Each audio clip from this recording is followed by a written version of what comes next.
L'apparition de la monnaie frappée par un roi, aux alentours de 700 avant Jésus-Christ, grâce à un métal trouvé dans un fleuve qu'on appelle le pactole, d'où l'expression « toucher le pactole », a permis le développement des empires. En effet, auparavant, on donnait du sel aux guerriers pour aller au front. Cela leur permettait de conserver la nourriture sur le champ de bataille, c'était le salaire. Avec l'apparition de la monnaie, le sel est remplacé par des bouts de métal frappés à l'effigie du roi d'un côté et de la valeur faciale de l'autre, ce qui a permis aux guerriers de n'emporter que des pièces à la place de la nourriture et du sel sur les champs de bataille.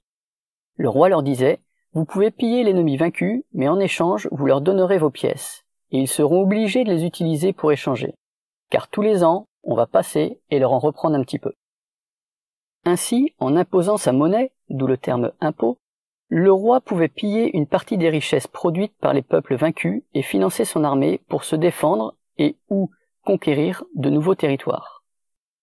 Après que les riches des pays soient devenus plus riches que les rois, les États apparaissent. Ainsi, l'utilisation de la monnaie dette imposée par les plus puissants et par la force est la cause essentielle de tout cela.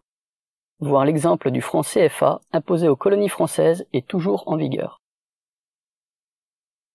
On se bat pour les ressources, mais les choix technologiques, politiques, sociaux, environnementaux ne sont en tout état de cause aucunement démocratiques.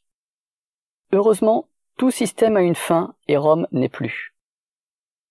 Nous allons maintenant aborder un point essentiel qui va permettre d'élargir votre compréhension de la monnaie et de rentrer encore un peu plus dans les détails.